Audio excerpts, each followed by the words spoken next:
به نام خدا سلام دوستان، در این جلسه آموزشی می‌خوایم در رابطه با پردازنده صحبت بکنیم. ببینیم پردازنده چی است، به چه دردی می‌خوره و ما چرا باید داخل سیستم خودمون یک پردازنده داشته باشیم.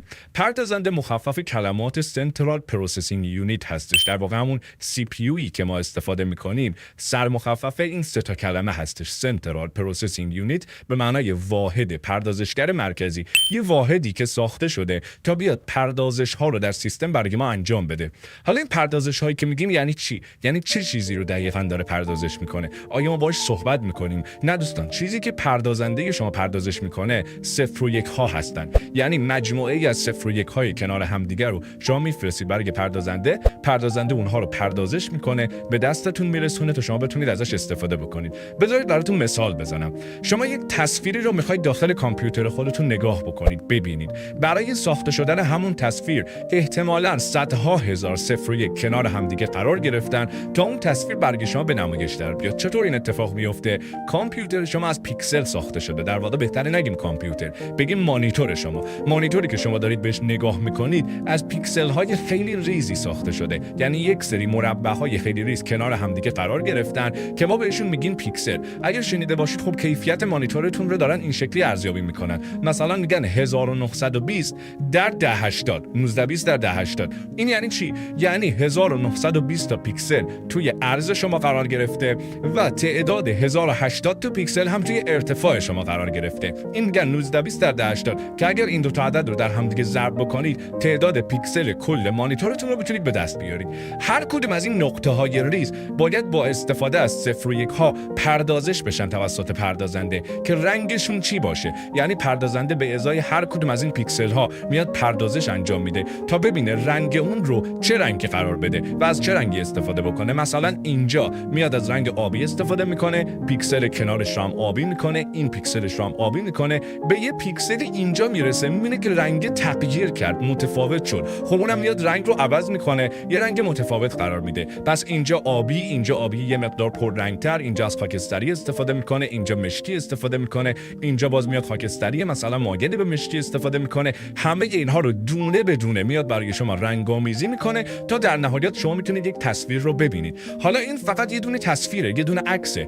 ویدیو چی؟ برای ویدیو چه اتفاقی میفته؟ دوستان دقت بکنید، زمانی که ما میگیم یک فیلم برداری انجام میدیم، میخوایم با یک دوربین فیلم برداری یه فیلمی رو تهیه بکنیم، فیلمی در واقع گرفته نمیشه. ما داریم عکس برداری میکنیم، در نهایت فکر میکنیم که فیلم گرفتیم. شاید شنیده باشید میگن که ما مثلا میتونیم با دوربین مدل X با قابلیت 60 فریم بر ثانیه فیلم برداری بکنیم. یا مثلا یه دوربین دیگه داریم وای هستش، با قابلیت 120 فریم میتونیم فیلم برداری بکنیم. اینا یعنی چی؟ 60 فریم و 120 فریم و اینا به چه دردی میخورن؟ زمانی که میگن این دوربین قابلیت 60 فریم داره، یعنی در هر ثانیه 60 تا عکس کنار همدیگه رو میتونه بگیره. یعنی شما وقتی روی دوربین فیلم برداری خودتون کلیک میکنید و یک ویدیو رو شروع میکنید، هر ثانیه داره 60 تا عکس میگیره تا شما فکر کنید که فیلم گرفته. پس فیلم های ما هم عکسن. حالا ما 30 فریم داریم، 60 فریم داریم، 120 فریم داریم، 240 فریم مثلا داریم که از اینا میشه استفاده کرد. پس ما زمانی که از یک دوربین 60 فریم استفاده میکنیم، 60 تا عکس رو میاد در لحظه میگیره، هر ثانیه‌ای 60 تا عکس میگیره، اینها رو کنار هم دیگه میذاره که وقتی ما پلی میکنیم فکر میکنیم فیلم گرفتیم. در واقع همه اونا عکسن. برای هر عکسی هم که بهتون گفتم چه اتفاقی میفته، صدها هزار 0 و 1 کنار هم دیگه قرار میگیرن. پردازنده دونه به دونه پیکسل ها رو برای شما رنگ میکنه تا شما بتونید یه دونه عکس رو ببینید. پس حالا فکر بکنید زمانی که یک ویدیو مثلا 1.5 ساعتی رو پلی میکنید، یک فیلم سینمایی رو شروع میکنید به دیدن، چه اتفاقی میفته؟ پردازنده شما میلیون ها یا شاید حتی میلیاردها 0 و 1 رو میاد پردازش میکنه تا شما بتونید اون فیلم رو ببینید. اون فیلمی که شما دارید میبینید در هر ثانیه 60 فریم، یعنی 60 تا عکس رو داره برای شما پلی میکنه. در هر ثانیه 60 تا عکس رو داره به شما نمایش میده. پس پردازنده شما هر ثانیه باید 60 تا عکس بسازه. برای هر عکسی چندین هزار 0 و 1 رو باید پردازش بکنه. اینه کار پردازنده هر چیزی که شما روی صفحه مانیتور خودتون میبینید رو میاد پردازش میکنه و در صفحه مانیتور به عنوان خروجی استاندارد به شما به نمایش در میاره. حالا خروجی کدهایی که پردازنده ما پردازش میکنه همیشه به یک شکل نیستن. یعنی همیشه که من نمیخوام تصویر ببینم، یه وقتی از یه دستوری میفرستم سمت پردازنده، میگم در ساعت مثلا 15 بیا خاموش شو، کامپیوتر رو خاموش کن، کلا برو که حالت خواب، یا از این دستورها استفاده میکنیم. این دستور خروجیش خاموش شدنه. یعنی ساعت 15 که شد کامپیوتر من باید خاموش بشه، یا یه دکمه دارم تحت عنوان دکمه مثلا شات داون. من زمانی که روی شات داون کلیک میکنم انتظار دارم که کامپیوتر من خاموش بشه. پس دستور شات داون یک دستوری رو میاد ارسال میکنه سمت پردازنده که پردازش پردازنده در نهایت خروجیش اینه که کامپیوتر من رو خاموش بکنه. پس ما همیشه نمیخوایم تصویر ببینیم. یه وقتی هست میگیم خاموش شو، یه وقتی هست میگیم در یک ساعت خاصی زنگ بخور، یه وقتی هست میگیم روشن شو در یک ساعت خاصی، میگیم برو روی حالت پرواز قرار بگیر، یه نفر رو مسدود بکن، اجازه نده که با من تماس بگیره. همه این کارها، هر کاری که شما دارید توی کامپیوترهای خودتون انجام میدید که باز انواع کامپیوتر رو قبلا بررسی کردیم. میدونیم من تو گوشی موبایل ما هم یک کامپیوتر هستش.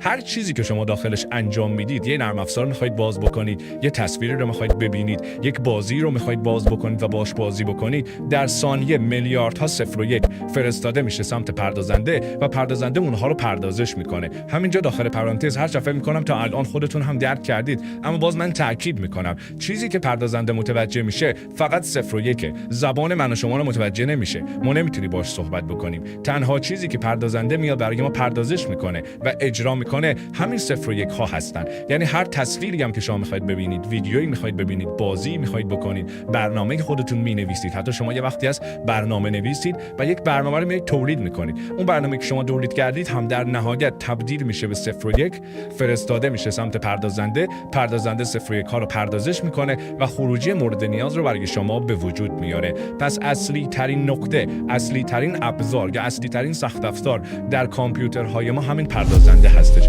که ما حتما باید داشته باشیمش و ازش استفاده میکرده باشیم. در واقع کامپیوتری که پردازنده نداشته باشه ما اصلا بهش نمیگیم کامپیوتر. یه ماشین عادیه، یه ماشینی که هیچ کار خاصی نمیتونه انجام بده، قدرت پردازشی نداره، مثل دوچرخه. ما به دوچرخه نمیگیم کامپیوتر. چرا؟ چون کیتی داخلش قرار نگرفته که هوشمند باشه، که پردازش انجام بده، که بیاد عملیات‌های ریاضی یا منطقی رو برای ما هندل بکنه.